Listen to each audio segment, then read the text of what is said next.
수 있는 귀한 주님의 사람들을 이곳으로 불러 모아 주시고 한 마음과 한 뜻으로 찬양을 드리며 또 우리에게 주실 말씀들을 마음판에 새길 수 있는 이 소중하고도 아름다운 귀한 시간을 허락해 주신 하나님께 감사를 드립니다. 우리가 이 세상에 머물러 있는 시간들 가운데에 이 시간이 가장 아름다운 시간이고 또한 영원한 하나님 나라에서 우리가 보낼 그 시간들은 우리가 이렇게 함께 시간을 보내는 이 시간의 아름다움과 또 즐거움과 기쁨이 영원한 곳이 영원한 하나님의 나라라고 말씀하고 있는 것을 저희들 기억합니다. 늘 우리들 마음들이 이곳을 향할 수 있도록 인도해 주시고 또 이 시간들을 통해서 마음들이 풍성하여지고 또 마음들이 하나님의 말씀을 전할 수 있는 마음들로 채워져서 가는 곳마다 복음을 전하고 또 그곳에서 하나님의 나라를 확장할 수 있는 귀한 사명을 잘 감당하는 저희들 될 수 있도록 은혜 베풀어 주시기를 원합니다. 오늘 한 시간도 저희들에게 허락해 주셨음에 이 한 시간 하나님의 말씀으로 저희들 심령 안에 채워주시고 그 말씀들로 마음 가운데에 확신을 얻고 말씀대로 살아나갈 수 있는 귀한 삶을 사는 저희들 되게 도와주시기를 원합니다. 한 시간 주님께서 함께해 주셔서 전하는 자의 입술과 듣는 우리 성도님들의 마음들 지켜주셔서 은혜롭고 귀한 시간이 되게 도와주시기를 원합니다. 모든 것 우리를 죄악 가운데에서 구원해 주신 고마우신 예수님 이름 받들어 기도드립니다. 아멘. 지난번까지 해서 성막에 관한 내용들을 한번 정리해보는 시간을 가졌습니다. 다음번에는 한번 성막에 대해서 복습할 수 있는 한 시간 정도에 걸쳐서 전체를 한번 복습해 볼 수 있는 시간들을 가지면 좋겠다는 생각이 듭니다. 오늘은 이 베드로전서 2장 1절로 3절까지를 통해서 맛보았으면이라고 하는 내용으로 우리 성도님들과 함께 좀 교제를 나누어 보려고 합니다. 자, 맛본다, 맛을 본다. 맛이 보여야 뭐 잡든가 말든가 하죠. 지금 여기서 이야기하는 맛은 어떤 맛인가요? 맛본다 그랬는데 잘 대답을 하셔야죠. 여기서 맛본다는 때 맛은 어떤 맛입니까? 눈에 보이는 맛입니까? 아니면 이 혀로 느끼는 맛입니까? 어떤 것이겠습니까? 보이지 않는 맛이죠. 성경에서 맛을 이야기했을 때 이 맛이 여러 가지 것이 있습니다. 우리가 또 맛을 본다고 할 때도 여러 가지 것들이 있습니다. 그래서 입으로 볼 수 있는 맛도 있고 또 눈으로 볼 수 있는 맛도 있고 손, 발, 뭐 여러 가지 그 감각들을 통해서 맛을 볼 수 있습니다. 그래서 오늘 성경이 이야기하는 맛보다고 하는 것이 무엇인지를 한번 살펴보고 우리 성도님들은 이것을 정말 성경에서 이야기하고자 하는 것을 맛보았는지 그리고 이것을 맛본 사람은 어떠한 삶을 살아야 하는 것인지 이런 것들을 오늘 성경을 통해서 한번 살펴보는 시간을 가져보도록 하겠습니다. 먼저 베드로전서 2장 1절로 3절까지를 보시면 그러므로 그랬습니다. 우리가 이제는 성경 볼 때 그러므로 뭐 그러나 그러니 이런 단어가 나오면 이제 쉽게 오늘 할 얘기가 1절부터 3절까지가 아니라 앞에 내용도 한번 봐야 하는구나 하는 것을 쉽게 이제 눈치를 챌 수 있을 겁니다. 자, 여기서 그러므로라고 하는 말은 딱 줄이면 뭐가 될까요? 이제 앞에를 얼른 눈이 가서 앞에서부터 좀 읽어서 내려오겠네요. 어디서부터 읽어서 내려오면은 될 것 같습니까? 가깝게는 어디부터 읽어 내려가면 되겠어요? 동그라미를 보고 정리를 해도 됩니다. 성경에 보면 이렇게 단락들이 나눠져 있습니다. 또 요즘 성경에는 단락을 나누고 제목들이 붙어 있으니까 그걸 참고로 해서 위에를 한번 정리를 해보면 되겠죠. 그래서 그러므로라는 말을 가장 쉽게 짧은 단어로 정리를 한번 해본다면 어떻게 정리를 할 수 있을까요? 이렇게 뜸을 들이는 이유는 얼른 이 짧은 순간이라도 한번 보시라고 말씀을 드리는 겁니다. 집에 가서 절대로 숙제를 내줘도 안 하시더라고. 그래서 여기서 한번 앞에 내용을 얼른 혹시 나한테 물어볼지도 모르니까 저하고 눈이 마주치는 분에게 제가 묻도록 하겠습니다. 얼른 피하시네. 자, 간단하게 줄이면 우리가 23절을 한번 생각을 해볼 수 있겠죠. 앞에서부터 쭉 하는 내용이 무엇에 대해서 이야기를 하려고 하느냐 하면 우리가 받은 구원에 대해서 이야기하려고 하는 것입니다. 그래서 구원에 관하여 이야기를 하고 있습니다. 그래서 그러므로라는 말을 쉽게 바꿔서 이야기한다면 구원함을 받았다면, 이렇게 쉬운 단어로 한번 바꿔볼 수 있습니다. 거듭났다면, 구원함을 받았다면, 하나님의 자녀가 되었다면, 이렇게 한번 바꿔볼 수 있습니다. 자, 그래서 오늘 이 말씀에서 정리를 한번 해본다면, 맛을 보았다면, 무엇인가 지금 맛에 대해서 이야기하는 것이죠. 어떤 맛인지는 모르겠지만 맛을 보았다면 그 맛을 본 사람은 어떤 특징을 갖는다라고 2절에 말씀하고 계시느냐 하면 잘한다라고 이야기를 하고 있습니다.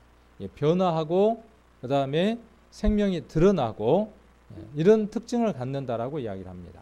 그래서 무엇을 맛보았는지는 오늘 성경을 통해서 몇 구절들을 같이 이렇게 한번 찾아보시고 참고를 해보시면 될 것이고, 우리가 정말 맛을 보았는데 거기에 맞게 잘하고 있는지 하는 부분들을 우리가 한번 살펴보는 시간들을 가져보면 좋겠습니다. 그래서 우리가 성장하고 구원에 이르도록 잘하려면, 자, 여기에 지금 구원이라고 하는 단어가 나왔습니다. 그래서 우리는 구원 그러면 많이 착각하고 또 걱정들을 합니다. 여기에 지금 2절에 구원에 이르도록 그랬으니까 구원을 받은 겁니까? 받지 못한 겁니까? 여기에 지금 단어상으로 보았을 때 구원에 이르도록이라고 했으니까 구원이 이루어지지 않았고 구원에 이루어질 수 있도록 진행하는 과정 가운데 있는 것으로 생각을 해볼 수 있겠죠. 그래서 우리가 한번 정리를 여러 차례 이야기를 해드렸지만 아주 정리를 해야 될 필요들이 있을 것 같아요. 자, 구원은 성경에 나오는 이 구원이라고 하는 단어가 똑같은 단어지만 몇 가지의 구원이 나오느냐 하면 세 가지가 있다는 것을 우리 성도님들이 잘 아실 겁니다. 첫 번째가 영혼에 관한 것이고, 두 번째가 혼, 그리스도인의 삶에 관한 것이고, 몸에 관한 것입니다. 그래서 이렇게 성경에는 우리의 구원에 관하여 세 가지에 대해서 이야기를 하고 있습니다. 그래서 성경을 쭉 읽을 때에 성경이 이야기하는 구원이 어떤 것인지를 잘 살펴보고 성경을 읽어야 하겠죠. 자, 그러면 여기에 구원에 이르도록이라고 했던 이 성경의 말씀은 이 세 가지 가운데 어디에 해당하겠습니까? 네, 삶에 해당이 되는 것이죠. 이 삶은 1번이 이루어진 사람에게 이것이 있는 것이죠. 영혼, 영이라고 생각을 해보고 영혼이라 그러면 좀 헷갈릴 수 있으니까 영, 그 다음에 혼, 몸, 이렇게 한번 생각을 해볼 수 있습니다. 모든 성도님들이 무엇을 받으셨습니까? 우리 구원 받았다, 우리가 하나님의 자녀가 되었다고 하는 것은 영이, 사단에게 속해 있었던 영이 예수 그리스도께서 십자가 위에서 값을 치러주심으로 말미암아 우리를 사단의 자식에서 하나님의 자녀로 인쳐주셨다, 양자 삼아주셨다 하는 게 뭐냐 하면 구원입니다.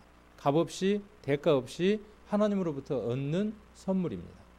세상 모든 사람에게 이미 이것이 선물로 주어졌지만 어떤 사람은 그것을 받은 사람이 있고 어떤 사람은 그것을 거부하는 사람도 있습니다. 우리는 그것을 선택하고 받아들임으로 말미암아 영의 구원을 얻었습니다. 그래서 각각 우리 성도님들에게는 그 하나님을 만난 날들이 있고 또 그런 간증들을 우리가 할 수 있습니다. 그 다음 하나가 무엇이냐 하면 그 영의 구원을 얻은 사람이, 예전에는 이 영이 사단에게 소속되어 있었기 때문에 혼, 지식과 감정과 모든 의지들이 누구를 향해서만 살아가느냐 하면 하나님이 아닌 것들을 향해서만 살아가는 삶을 살았습니다. 그러나 영의 구원을 받음으로 혼이 누구의 영향을 받을 수 있게 됐느냐 하면 영의 영향을 받을 수 있는 사람이 됐습니다. 몸은 누구의 영향을 받느냐 하면 혼의 영향을 받습니다. 혼은 누구의 영향을 받냐 하면 영의 영향을 받습니다. 영이 누구에게 소속되어 있느냐는 것에 따라서 혼의 작용이 결정됩니다. 자, 영이, 우리가 이 오감이라고 하는 몸을 통해서 영에게 하나님의 것을 끊임없이 공급하면 혼은 누구의 영향을 받게 되냐 하면 영의 영향을 받게 됩니다. 그리고 몸은 누구의 뜻대로 살게 되느냐 하면 그 혼이 어떤 영을 선택했느냐는 것에 따른 결과를 살게 되는 겁니다. 그래서 구원받은 성도에게 지금 베드로전서 2장 1절은 무엇을 말하고 있느냐 하면 이 구원받은 것이 끝이 아니다. 여기서 머물러 있는 것이 아니라 이것이 있다. 그리고 이것은 자라가는 것이다. 이것은 구원받는 그날 완성되어져 버리죠. 하나님의 자녀로 끝나버리는 것입니다. 이것은 어떻게 되느냐 하면 구원받는 그날부터 어떻게 되어져 가느냐 하면 점점 더 성장하여지고 장성하여져 가는 겁니다. 구원이 끝이다. 구원받았으니까 이제 나는 하나님 나라에 갈 수 있다라고 하는 것은요, 여기에 해당하는 것입니다. 그러나 이것에 대해서 생각지 않는 것이죠. 자주 이런 말씀들을 드리는 이유가 어디에 있느냐 하면 여기에만 머물러 있게 되면 이것을 이룰 수가 없기 때문입니다. 자, 여기에는 하나님의 상급이 있습니다. 우리의 혼과 몸이 하나님을 향해서 드려지는 삶을 살았을 때 하나님께서 우리에게 무엇을 주시느냐 하면 상급을 주십니다. 믿음이 없이는 기쁘시게 못하나니.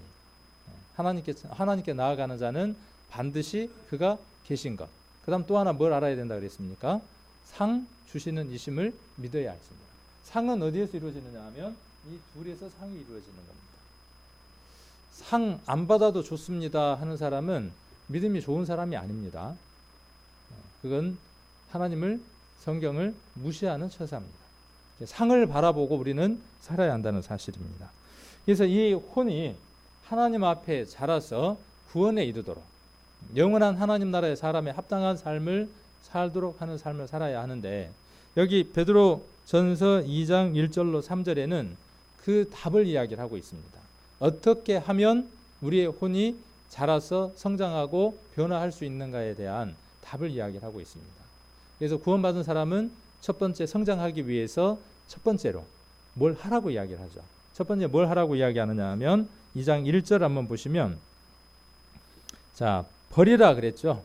마지막 절에 쭉 2장 1절을 보시면 버리라, 버리고 그랬죠. 구원받은 성도들에게 버림이 없으면요, 성장이 없습니다. 예전에 내가 가지고 있었던 그것들을 버리지 않으면.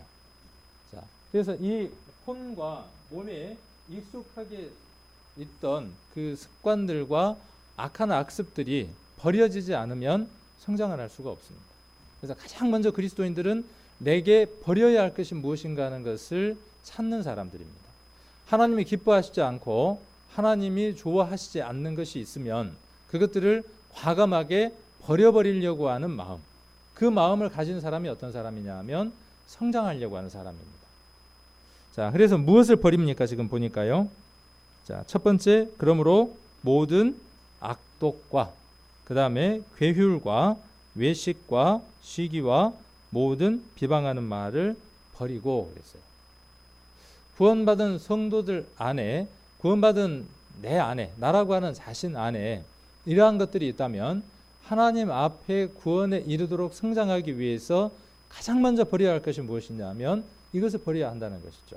악독이라고 하는 것을 버려야 하는데, 악독이라는 말은 무슨 뜻일까요? 오늘 아침에 우리 김선우 집사님께서 이제 새벽 말씀 인도를 하는데, 우리 성경은 한자들이 많이 나와서 참 어려워요. 그런 말씀을 하셨습니다. 어렵기는 하지만 그 한자의 뜻을 풀어서 본다면 그 어떤 번역보다도 좋은 성경이기도 합니다. 그래서 악독이라는 말은 마음이 흉악하고 독살스러운 겁니다. 구원받은 사람 마음 가운데 그 마음이 있을 수 있겠습니까? 그러나 그 마음을 누가 넣느냐 하면 우리가 지난번에 살펴봤던 것처럼 시편 11편에서 살펴본 것처럼 우리들 심령 가운데 악독을 넣어주는 자가 있습니다. 여전히 이 혼에다가 무엇을 불어넣는 자가 있냐 하면 악독이라고 하는 것을 불어넣는 자가 있습니다. 어두운 곳에서 때를 보고 화살을 쏘아서, 화전을 쏘아서 우리들 심령 안에 그것을 넣어줍니다. 자, 버리려고 하는 마음이 없으면 발견할 수가 없습니다. 내 마음 안에 흉악하고 독살스러움이 있다는 것을 알지 못하면 버릴 수가 없습니다. 내가 구원받았는데 나는 죄에 대해서 자유한 사람이고 나는 죄를 지어도 천국 갈 수 있는데 이 마음은 적어도 마음 가운데 있는 죄들을 버릴 수 있는 마음이 아닙니다. 하나님은 죄를 싫어하시는 분이고 죄를 심판하시는 분이라고 하는 그 마음이 여전히 동일하게 있을 때, 우리 전도 집회 때 우리 성도님들이 죄에 대한 이야기를 할 때요, 많이들 웃으시더라고요. 그 웃음의 의미가 마음에서 찔려서 웃음의 의미도 되겠지만 한쪽에서 어떠한 마음도 있냐 하면 나는 저거하고 상관이 없어요. 나는 거기하고 해당 사항이 없어.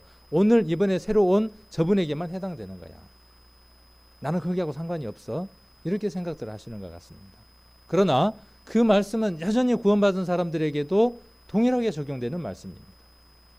그것이 우리 안에 머물러 있어서는 성장할 수 없기 때문에 그렇습니다. 적어도 우리의 영을 하나님에게서 끊어 놓을 수는 없지만 사단이 우리의 삶을 망쳐 놓을 수는 있습니다. 사단은 여전히 그 일을 우리에게 하기를 즐겨하고 그 일들을 하고 있습니다.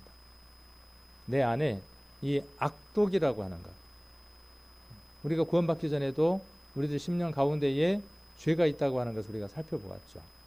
이것이 여전히 내게도 지금 있을 수 있고 있다는 사실을 발견하는 것입니다.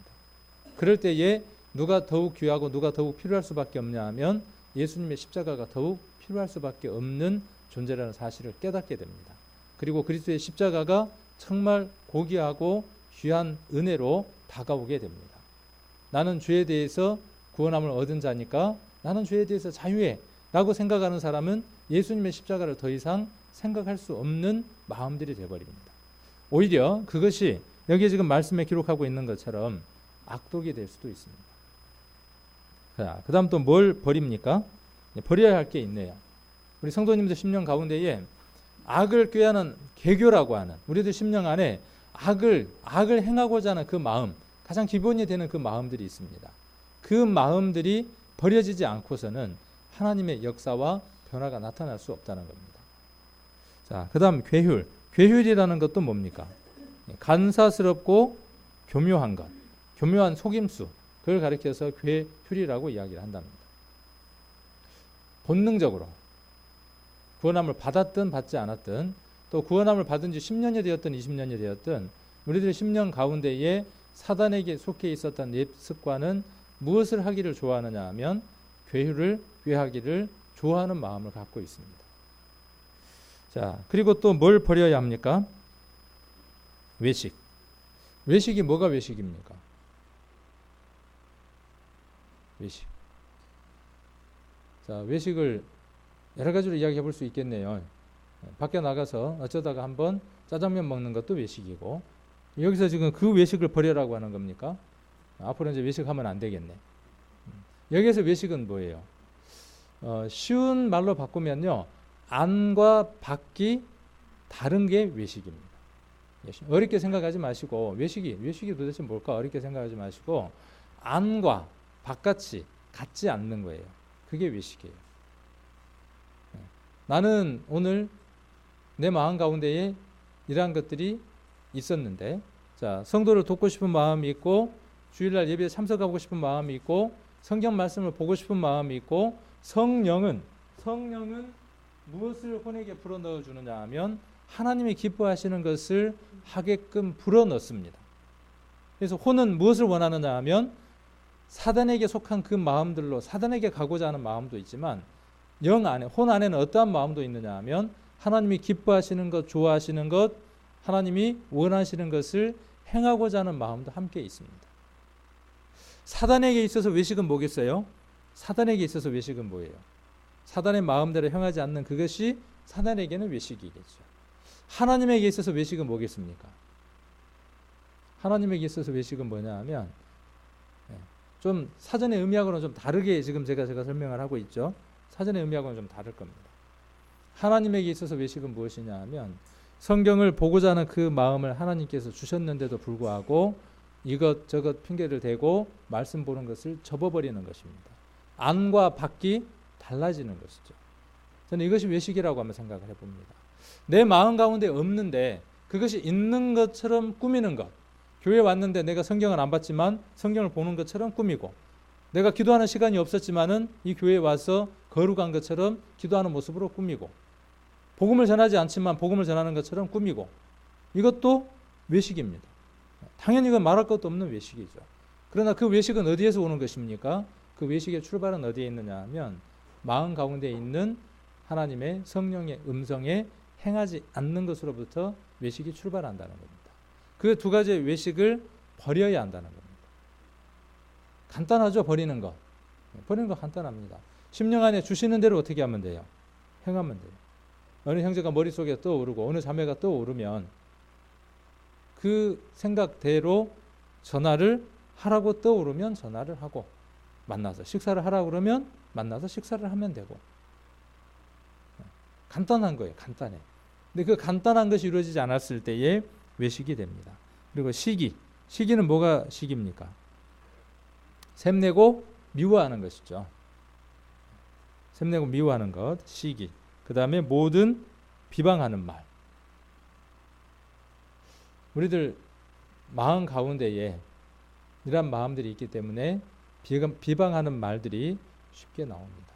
이 비방하는 말은 마음 가운데 무엇이 있어서 비방을 하게 되느냐 하면 판단이 있기 때문에 그렇습니다. 자기 마음 가운데에 옳고 그름에 대한 정의가 내려져 있기 때문에 그 옳고 그름에 대한 정의대로 판단해서 나오는 말이 뭐냐 하면 비방의 말입니다. 자, 여러분에게는 선과 악을 나누어서 이것이 선하다, 이것이 악하다 할 수 있는 권리를 여러분들에게 주셨습니까? 하나님 여러분들에게 주셨어요, 안 주셨어요? 자, 그것을 누가 집어먹었냐 하면 아담과 하와가 집어먹었죠. 선악을 알게 하는 나무의 실과를 먹지 말라고 하신 그 하나님의 말씀을 범하여 아담과 하와가 무엇을 먹느냐 하면 선악과를 먹습니다. 그 선악과를 먹은 결과가 오늘도 여러분 안에 그대로 역사하고 있는 겁니다. 영은 하나님의 자녀가 되었지만 혼은 여전히 어떤 습관 가운데 있느냐 하면 저 사람의 삶을 보니까 저건 선해, 저것은 악해. 그 선과 악을 여러분 안에 나누고 있습니다. 그리고 그것 안에서 옳지 않으면 비방하는 말들을 하게 됩니다.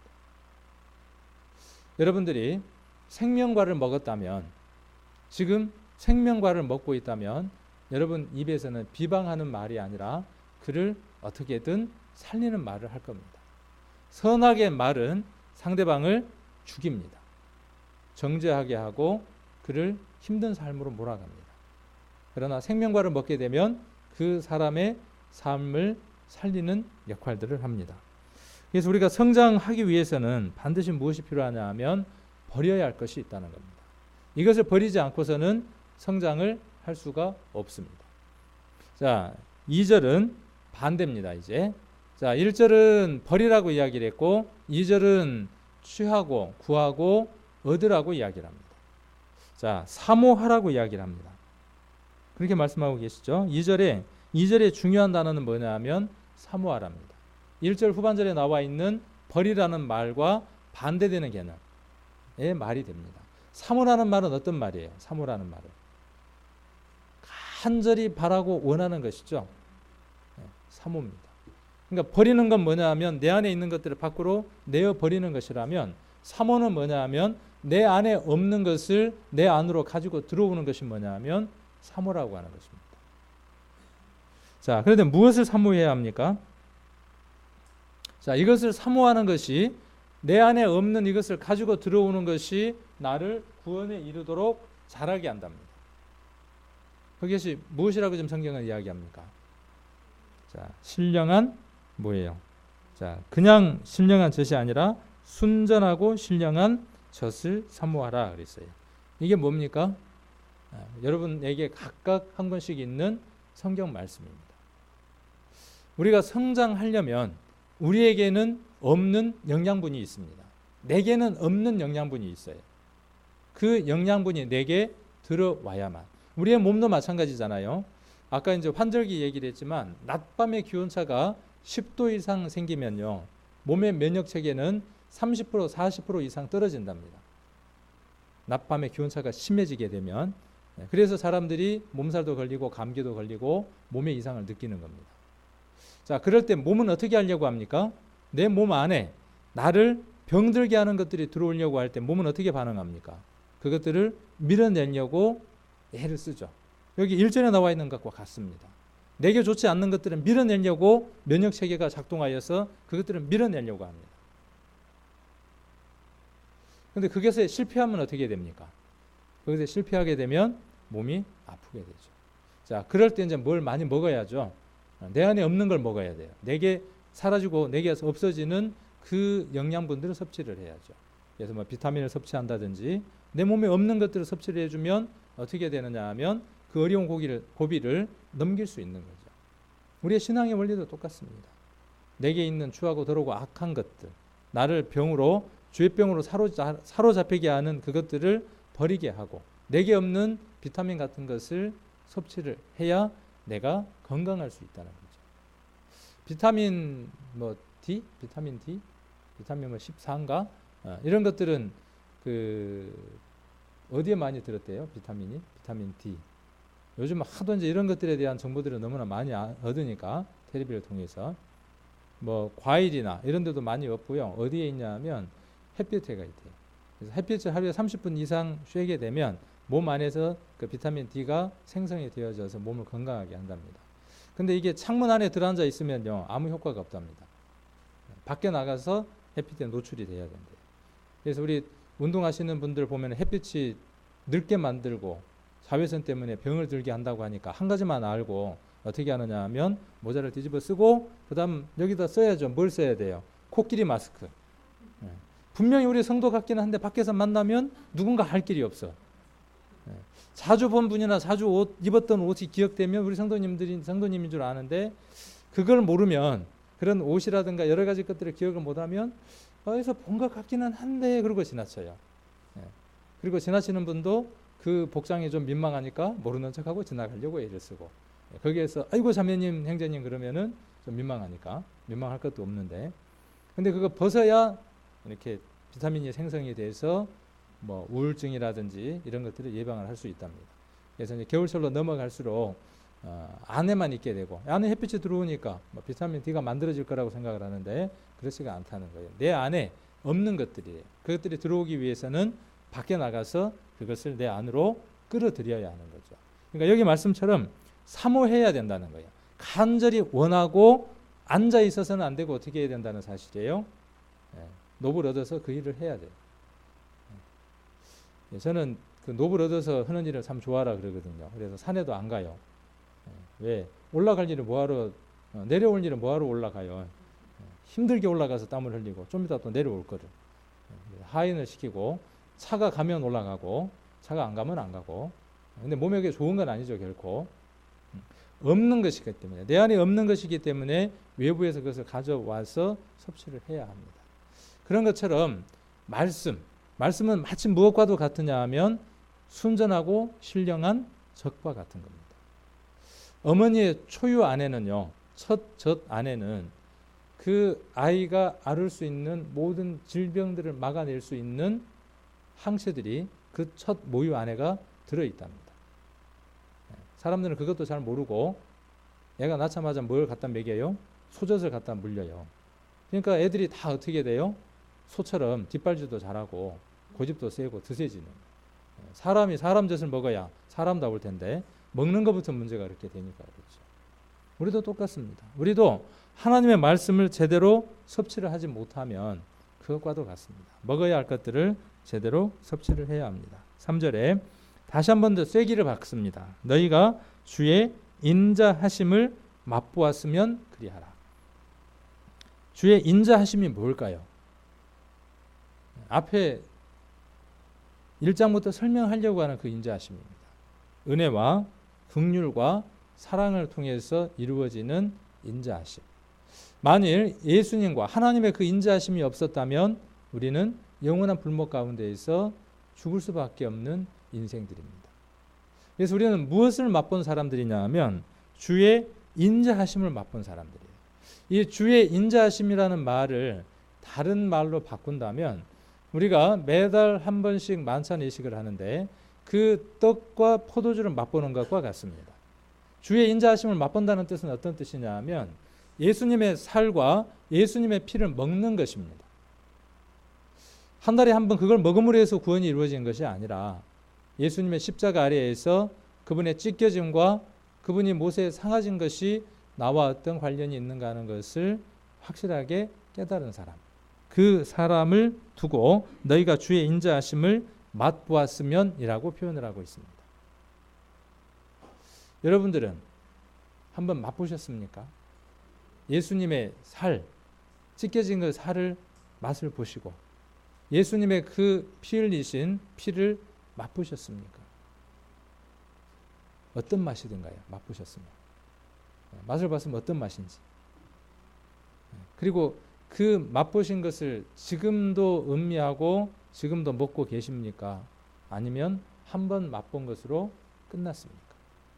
히브리서 5장부터 시작해서 6장까지 초반절에는 이스라엘 민족에 대해서 무엇을 이야기하느냐 하면 그들은 예수님의 십자가에 대한 사건들을 알았습니다. 그리고 그 사건을 믿었다고 했던 사람들입니다. 그러나 어느 날 그거보다도 더 소중한 것이 있다라고 외식으로 다시 돌아갑니다. 그래서 할례도 행해야 하고 율법도 지켜야 한다고 그들 가운데 다른 교리들이 생기기 시작을 합니다. 바울은 이 사건을 두고 뭐라고 이야기하느냐 하면 맛본 자들이라고 표현을 합니다. 맛을 본 거예요. 맛을. 자, 먹은 것과 맛본 것은 같아요, 틀려요? 어떤 의미에서는 같을 수 있지만 어떤 의미에서는 전혀 다릅니다. 맛을 본 다음에 그 다음 어떻게 했느냐가 중요하죠. 맛보고 탭탭탭 했는지, 맛보고 삼켰는지, 그리고 지금도 그것이 달콤하고 지금도 소중한 것이어서 내가 지금도 먹고 있는지. 예수님의 살과 피를 먹고 마시는 사람이라면 생명을 살리는 일에 열심을 내는 사람이고, 여기 2절에 기록되어 있는 것처럼 구원에 이르는 삶을 살게 될 겁니다. 세상 사람들도요, 이런 게 있더라고요.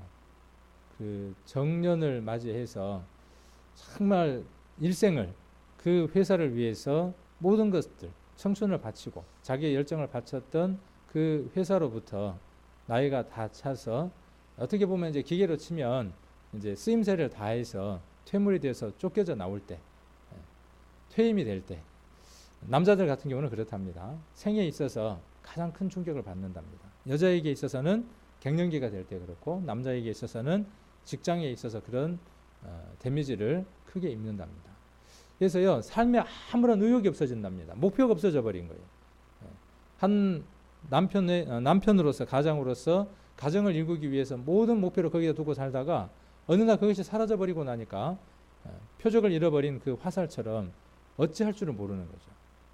그래서 자살을 생각하기도 하고요, 여러 가지 것들을 생각을 하기도 한답니다. 그래서 미국에서는 어떤 직업이 잠깐 반짝 인기가 있었던 적이 있냐면요, 그런 사람들을 투어를 시키는 거예요. 여행을 시키는 겁니다.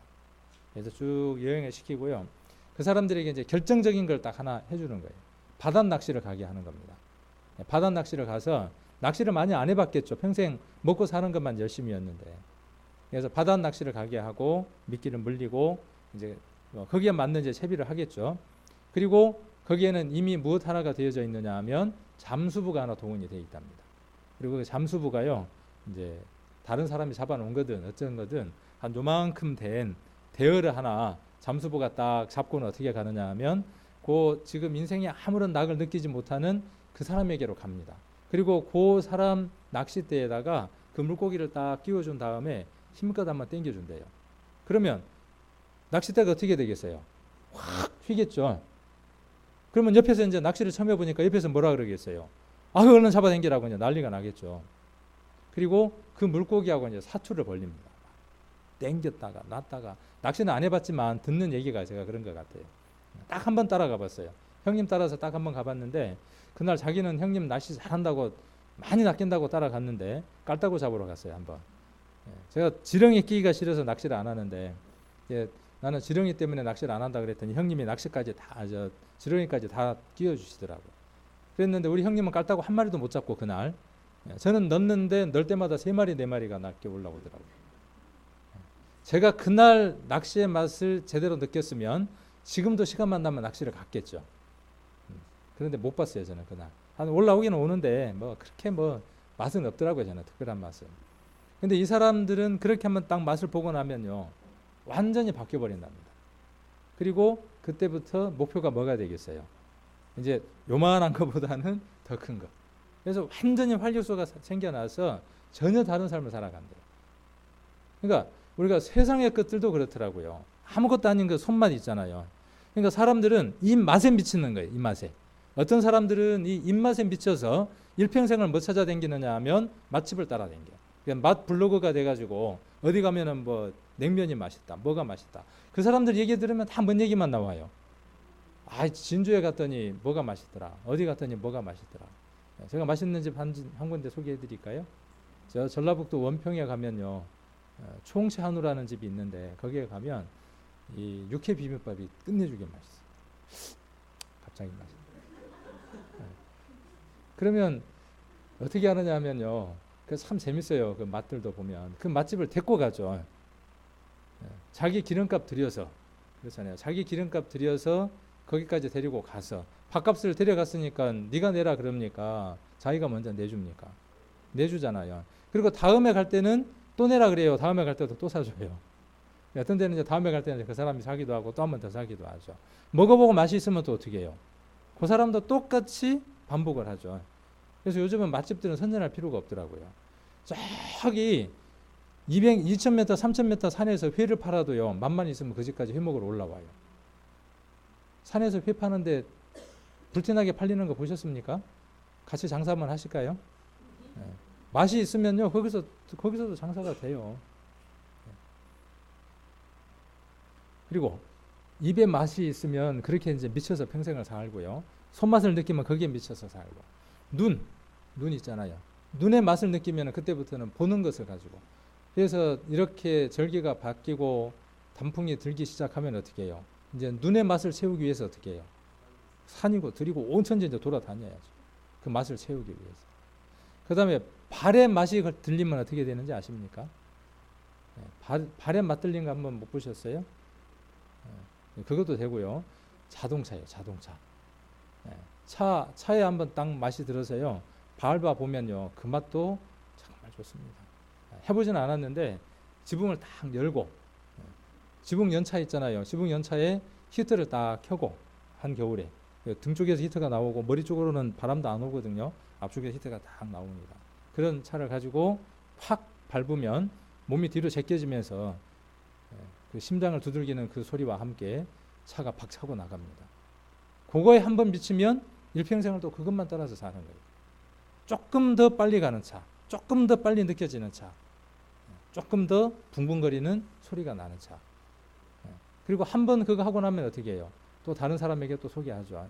그래서 튜닝을 할 때는 이렇게 해야 되고 거기에 일평생을 미쳐서 사는. 여러분들은 어떤 맛을 느끼고 어떤 맛을 삽니까? 지맛에 그냥. 자, 이 맛이 어떤 맛을 가지고 사느냐는 것이 정말 중요한 것 같습니다. 자, 고린도 전서 13장을 한번 보겠습니다. 고린도 전서 13장.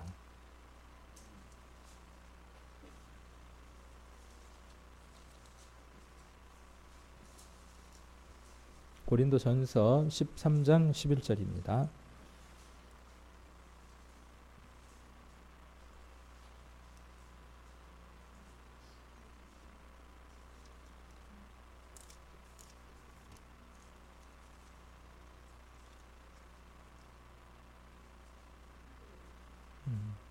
제가 지금 갑자기 생각이 안 나는데 장성한 사람이 되어서는 어린아이의 일을 버렸다 그랬죠. 갑자기 그 성경 구절이 지금 생각이 안 나서 그렇습니다. 그래서 우리가 장성하게 되면 성장하게 되면 무엇을 버리게 되느냐 하면 어린아이의 일을 버리게 됩니다.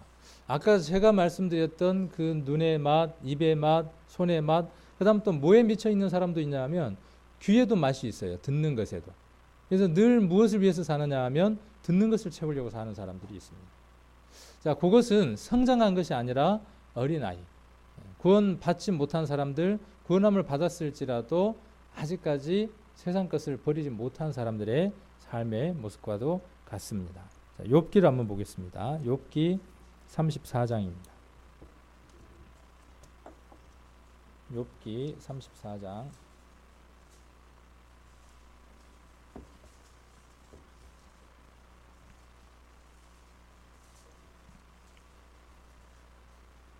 1절입니다. 욥기 34장 1절. 자, 1절부터 4절까지입니다. 욥기 34장 1절로 4절. 자, 같이 한번 읽겠습니다. 엘리후가 말을 이어 가로되 지혜 있는 자들아 내 말을 들으며 지식 있는 자들아 내게 귀를 기울이라. 입이 식물의 맛을 변별한 같이 귀가 말을 변별하나니 우리가 스스로 옳은 것을 택하고 무엇이 선한가 우리끼리 알아보자. 자, 맛을 보고 산다는 것, 맛을 보았으면 또 맛을 보고 산다는 것은 어떤 의미냐 하면 우리가 맛을 본다는 것은 어떤 의미이기도 해요. 이것이 먹을 만한 것인지 먹지 못할 것인지를 분별하는 거죠. 그래서 이것이 내게 원치 않는 것이면 버리고 내가 원하는 것이면 선택한다는 뜻이 어떤 뜻이냐 하면 맛을 본다는 의미입니다. 여러분들이 맛봤던 예수 그리스도는 한 번 맛보고 맛이 없어서 버려버릴 만한 것입니까? 끊임없이 먹어도 그 맛이 끝까지 땡기는 그런 맛입니까? 여러분들에게 예수 그리스도라고 하는 그 맛은 그런 맛일 겁니다. 그래서 여기에 기록하고 있는 것처럼 4절에 우리가 스스로 옳은 것을 택하고 무엇이 선한가를 우리끼리 알아보는 겁니다. 그래서 귀가, 입이 무엇을 할 수 있느냐 하면 식물의 맛을 분별할 수 있는 것처럼 우리들 심령들도 무엇을 구별할 수 있느냐 하면 그 맛들을 구별하고 선택할 수 있다는 겁니다. 우리의 삶들 가운데에 정말 이렇게 맛을 분별할 수 있는 그러한 삶들을 사는 것이 하나님 앞에 얼마나 중요한지 모릅니다. 시편 34편 1절입니다. 8절 34편 8절입니다. 시편 34편 8절. 자, 같이 한번 읽겠습니다. 너희는 여호와의 선하심을 맛보아 알지어다. 그에게 피하는 자는 복이 있도다. 자, 너희는 여호와의 선하심을 맛보아 안다 그랬어요. 맛을 보고 그다음 어떻게 하느냐 하면 안다 그랬는데 안다라는 말은 제가 자주 말씀드리지만 그냥 머리로 안다라는 그런 말의 의미가 아니라 히브리어로 야다라고 한다 그랬죠. 그 야다라는 말은 동침하다는 뜻입니다. 그러니까 부부가 아는 것은 언제 부부가 정말 진실하게 아느냐 하면 둘이 벌거벗은 상태로 한 몸이 될 때입니다. 아담과 하와는 벌거벗었지만 부끄러워하지 않았다고 하는 그 단계가 어떤 단계냐 하면 둘이 서로를 아는 단계입니다. 하나님과 우리 사이에 알도 어떤 사이가 되어져야 되느냐 하면 하나님은 모든 것을 다 벗으셨죠. 하나도 가림 없이 하나님 우리에게 모든 것을 다 보여주고 계시죠. 그런데 우리는 어떻게 하려고 하느냐 하면 가리죠. 아까 외식이 그런 것처럼 우리는 하나님 앞에 모든 것들을 가지고 하나님 앞과 우리 앞에 무엇인가를 가리려고 합니다. 우리의 삶은요, 버리는 것이 필요합니다. 우리의 삶 가운데 미선과 외식과 이런 것들을 벗어야 할 필요가 있습니다. 그래서 34편 8절에 기록되어 있는 것처럼 맛보아 알았으면 누구에게 피하는 거냐 하면 그에게 피하는 자가 복이 있다고 말씀을 하고 계십니다. 자, 히브리서를 같이 한번 보시겠습니다. 히브리서 5장입니다.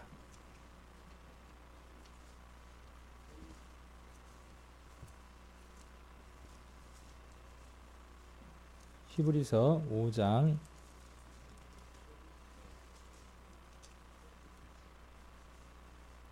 12절부터 보겠습니다. 히브리서 5장 12절. 자, 때가 오래이므로 너희가 마땅히 선생이 될 터인데 너희가 다시 하나님의 말씀의 초보가 무엇인지 누구에게 가르침을 받아야 할 것이니 젖이나 먹고 단단한 식물을 못 먹을 자가 되었도다. 대저 젖을 먹는 자마다 어린아이니 의의 말씀을 경험하지 못한 자요 단단한 식물은 장성한 자의 것이니 저희는 지각을 사용함으로 연단을 받아 선악을 분별하는 자들이라. 자, 구원함을 받았다는 것은 이 말씀처럼 이렇게 성장하는 과정이 있어야 한다는 것입니다.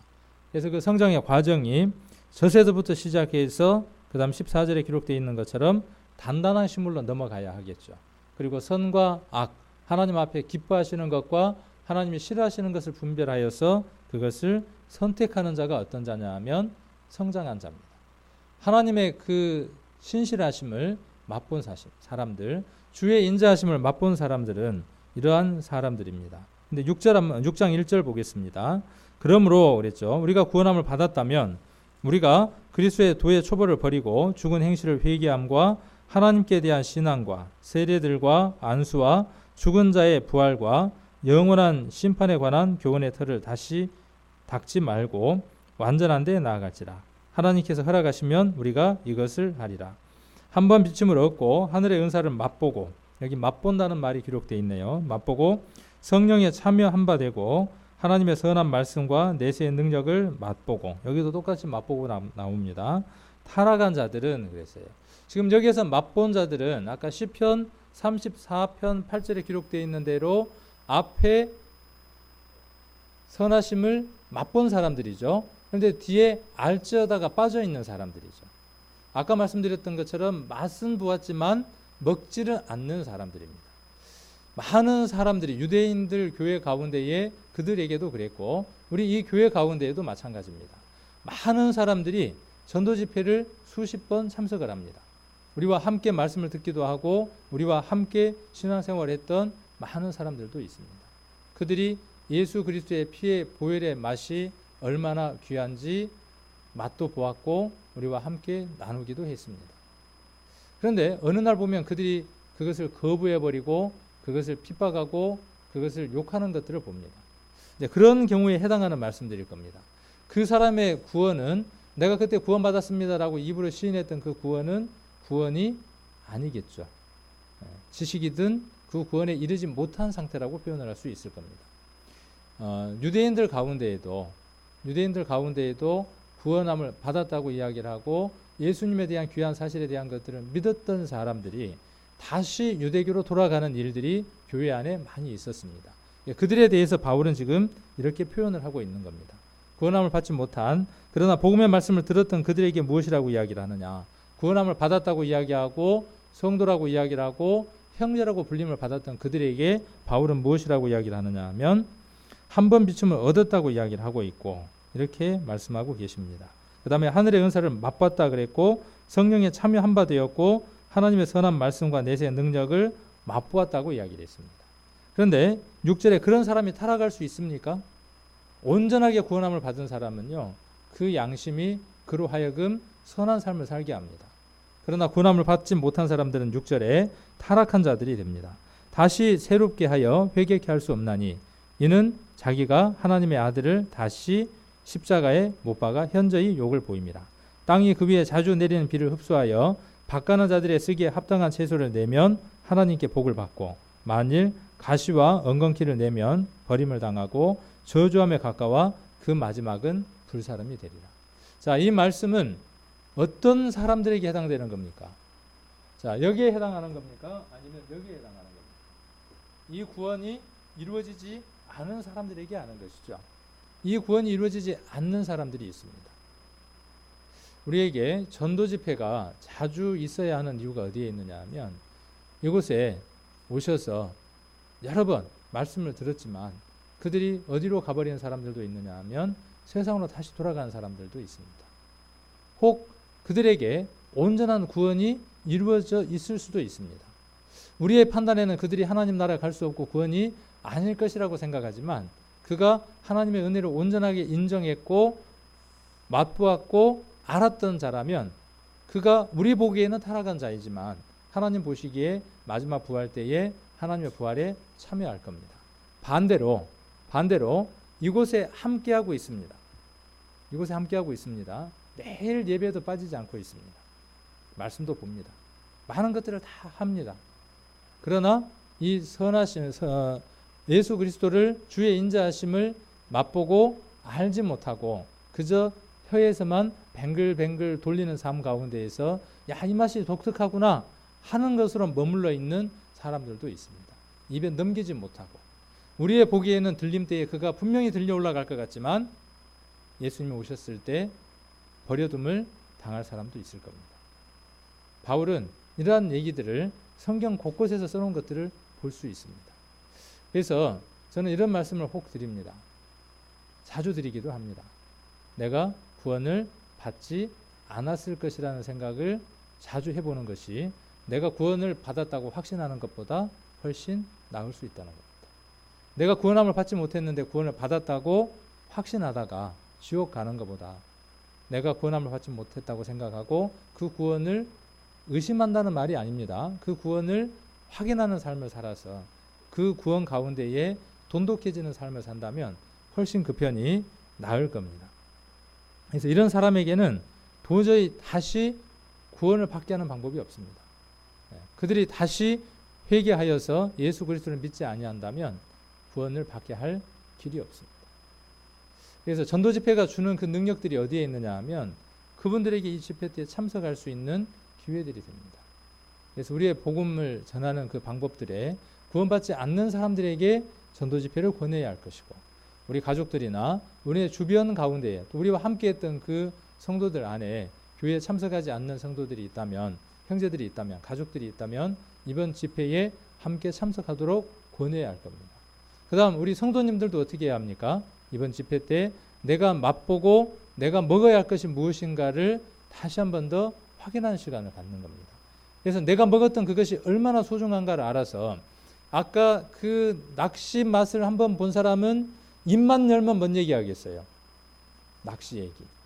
한번 아까 맛있는 음식점 갔던 사람은 입만 열면 그러면 우리는 뭘 자랑하실랍니까? 우리는 뭘 사랑하고 뭘 드러낼 거예요? 내가 먹은 것이 있는데 그 먹은 것을 자랑해야 될 텐데. 자, 골로새서 2장 한번 보겠습니다. 골로새서 2장 20절로 23절입니다. 골로새서 2장 20절로 23절.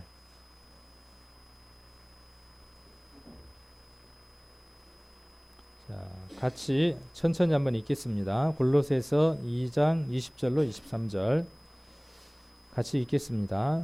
너희가 세상의 초등 학문에서 그리스도와 함께 죽었거든 어찌하여 세상에 사는 것과 같이 의문에 순종하느냐. 곧 붙잡지도 말고 맛보지도 말고 만지도 말라 하는 것이니 이 모든 것은 쓰는 대로 부패에 돌아가리라. 사람과 명과 가르침을 쫓느냐. 이것들은 자의적 숭배와 겸손과 몸을 괴롭게 하는 데에 지혜 있는 모양이나 오직 육체 쫓는 것을 금하는 데는 유익이 조금도 없느니라. 자, 붙잡지도 말고 21절 맛보지도 말고 만지지도 말라 그랬어요. 하나님께서 처음 아담과 하와에게 내렸던 명령입니다. 아담과 하와에게 처음 내렸던 명령이에요. 그래서 붙잡지도 말고 만지지도 말라, 맛보지도 말라 그랬어요.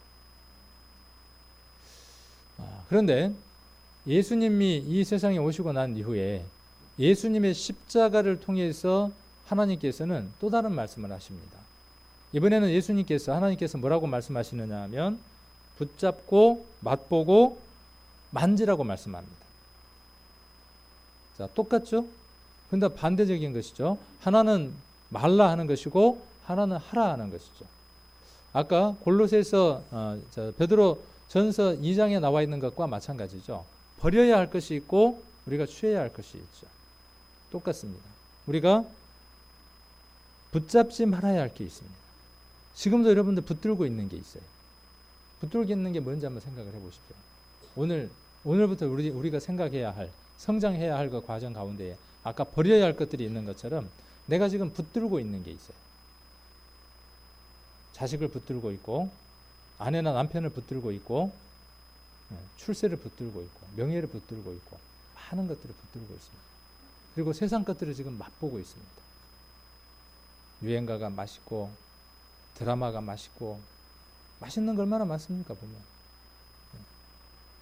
혀가 꼬일 정도로 맛있는 것들이 많잖아요. 세상에 입에 맞는 것들도 그렇고 사단이 유대인들이 이 세상을 정복할 때 3S로 세상을 정복하는 것처럼 스크린, 스포츠, 섹스 얼마나 강렬하고 얼마나 맛깔스럽습니까? 우리 MSG처럼 화학 조미료처럼 얼마나 맛깔스러워요. 그런데 맛보지 말라는 거죠. 그리고 만지지 말라는 거죠. 그러면 우리가 붙들어야 할 게 있겠죠, 이제. 그 다음 맛봐야 할 게 있겠죠. 그 다음 우리가 만져야 할 게 있겠죠. 여러분들은 무엇을 붙들고, 여러분들은 무엇을 맛보고, 여러분들은 무엇을 만지는 삶을 사시려고 합니까? 자, 요한 1서 한번 보겠습니다. 요한 1서. 무엇을 맛보고, 무엇을 만지고, 무엇을 붙들어야 되는지 한번 성경을 몇 구절 더 살펴보도록 하겠습니다. 요한 1서 1장 1절로 4절입니다. 같이 한번 읽겠습니다. 태초부터 있는 생명의 말씀에 관하여는 우리가 들은 바요, 눈으로 본 바요, 주목하고 우리 손으로 만진 바라. 이 생명이 나타내신 바 된지라. 이 영원한 생명을 우리가 보았고 증거하여 너희에게 전하노니 이는 아버지와 함께 계시다가 우리에게 나타나신 바 단지라. 우리가 보고 들은 바를 너희에게도 전함은 너희로 우리와 사귐이 있게 하려 함이니 우리의 사귐은 아버지와 그 아들 예수 그리스도와 함께함이라. 우리가 이것을 쓰면 우리의 기쁨이 충만케 하려 함이로라. 복음을 전하고 우리가 하나님의 말씀을 전하는 그것은요, 다른 사람에게 충만을 채우는 것이기도 하지만 그것은 또한 누구의 기쁨을 충만하게 채우는 것이냐면 나의 기쁨이 충만하게 채워지는 것입니다. 복음을 전하는 사람에게 이 세상에 속하지 아니한 특별한 보너스가 있습니다. 그것이 무엇이냐 하면 복음을 전하는 사람들에게만 있는 기쁨입니다. 하나님은 그것을 우리에게 맛보게 하시고 그것을 알게 하시려고 합니다. 요한 1서에서도 무엇을 이야기하느냐 하면 맛본 것에 대해서 이야기를 합니다. 여기 지금 무엇에 관한 것이냐 하면 아까 그 명태한 사람이 낚시 한번 잡고 난 뒤에 적은 글과 같은 내용이에요. 월척을 한번 했어요. 여기 지금 요한 1서를 쓴 저자도 요한도 뭐 한 겁니까? 지금 인생의 길을 살다가 월척을 하나 했어요. 딱 한번 잡았어요. 그 월척이 누구였습니까? 영원한 생명 예수 그리스도예요. 그를 보았고 만졌고 느꼈고 맛보았다고 이야기를 합니다. 자, 누가복음 1장 1절부터 시작되는 내용도 뭐라고 이야기하느냐 하면 누가도 그렇게 이야기하죠. 누가도 한번 찾아볼까요? 거기도. 그러니까 복음을 들었던 예수 그리스도를 맛보았던 사람들의 증거가 이러한 증거들을 말하고 있는 것을 봅니다. 1장 1절부터 제가 조금 읽겠습니다. 누가복음 1장 1절부터 우리 중에 이루어진 사실에 대하여 처음부터 말씀의 목격자 되고 일꾼된 자들의 전하여 준 그대로 내력을 저수리하려고 붓을 든 사람이 많은지라. 그 모든 일을 근원부터 자세히 미루어 살핀 나도 디오빌로 각하에게 차례대로 써 보내는 것이 좋은 줄로 알았노니 이는 각하로 그 배운 바의 확실함을 알게 하려 함이로라. 그러니까 무엇인가 먼저 말씀을 보고 귀한 것을 깨달았던 믿음의 선진들이 꼭 했던 일이 뭡니까? 그것을 증거하는 삶을 살았다는 것이죠. 그래서 오늘의 말씀을 한번 간단하게 정리를 해본다면 여러분들이 무엇인가를 맛본 것이 있다면 그것이 세상 것이라면 여러분들은 세상의 맛을 이야기할 것이고 여러분들이 맛보고 지금 먹고 있고 맛보고 있는 그것이 무엇이든지 간에 여러분들이 예수 그리스도를 먹었고 예수 그리스도를 지금 맛보고 그것을 먹은 삶들을 산다면 여러분들의 삶 가운데에 어떤 증거가 나타나느냐 하면 누가처럼 요한처럼 그것을 자랑하고 드러내고 맛본 것을 말하는 성도님들이 될 겁니다. 우리의 삶 전체는요, 하나님께서 그것을 허락하시기 위해서 남겨두셨습니다. 어렵고 힘든 것이 아니고요, 내게 느껴진 맛을 진솔하게 이야기를 하는 겁니다. 그리고 아까 맛집을 소개하고 맛집에 데려가는 것처럼 우리 이상신 모친 이번에 허리가 아프셔서 병원에 입원하셨는데요. 정보가 정말 중요하더라고요. 허리 아파본 사람만이 갖는 그 맛, 허리를 아플 때의 그 맛 있잖아요. 그것도 맛이에요. 그 다음에 그 병원 의사 잘 만나가지고 허리가 나았어. 고침을 받았어. 그때 맛. 그러면 그 다음부터 누가 허리 아프다는 사람만 있으면 어떻게 해요? 저기 순천에 아니면 저 서울에 그것을 적극적으로 구원하잖아요. 그런데 지금 세상 사람들은 어떤 상태입니까? 세상 사람들은 병들어서 영원한 죽음 가운데로 달려가고 있는 사람들이잖아요. 우리가 말해주지 않으면, 우리가 설명해주지 않으면, 우리가 그들에게 우리가 느꼈던 그 맛을 소개해주지 않으면 그들은 치유함을 받을 수 없습니다. 옆에서 허리가 아프다 그러는데 용한 병원을 아는데, 의사를 아는데 입을 다물고 있어. 그건 뭐 해보라는 거예요? 고생 한번 해보라는 거예요. 아마 옆집인데 주차 시비 때문에 싸웠던지 그런 거예요. 너 한번 고생 한번 해보라고 냅둬버려요. 우리가 그런 경우들도 있더라고요. 가족들에게 복음을 전하지 않는 경우가 혹 있더라고요. 아버지에게 복음을 안 전해. 사역을 하다 보니까, 목회를 하다 보니까 여러 교회를 다니는데, 어떤 교회 보니까 자매님이 자기 아버지에게 복음을 안 전해요. 나는 애가 타는데 위암 선고를 받고 6개월 후에 돌아가신다 그러는데 복음을 안 전해. 쳐다보니까 하나도 안 급해. 안타깝지도 않아. 궁일한 마음도 없어. 나중에 봤더니 아버지가 일평생 돈을 한 번도 번 적이 없어요. 등록금도 엄마가 옆집 가서 빌려다가 주고, 이래갖고 갚고. 그러니까 아버지가 뭐예요?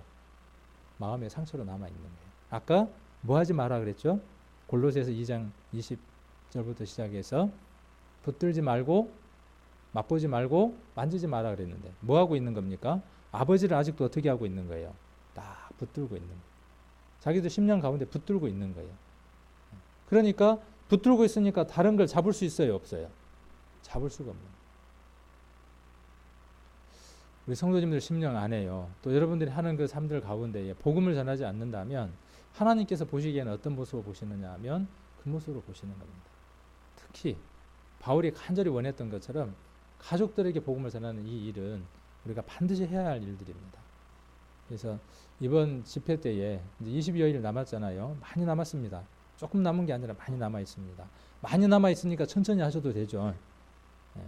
그 말의 의미가 아니죠.